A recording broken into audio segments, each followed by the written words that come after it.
I remember when my mother was a student coming to the campus, and it was a big, empty, wind-blown grasslands, really. Meg Morris. I graduated with my PhD in 1996. Yes, so my family's got a lot of involvement with Trobe University.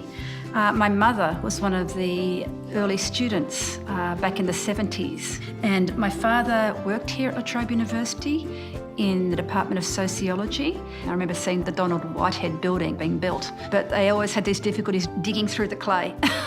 So that's my memories as a child. When I did my PhD, it was when my son was just born. So when I look at this PhD, I remember how long ago that was, and it was a really lovely phase of my life where I had the young child, but also doing the PhD research, and who could want for more? It's in the old-fashioned days where we typed our theses ourselves, and I remember I was one of the first ones to get a little Macintosh computer. Basically, it started off a whole range of research on the effects of physiotherapy for people living with Parkinson's disease. We didn't know how to treat it.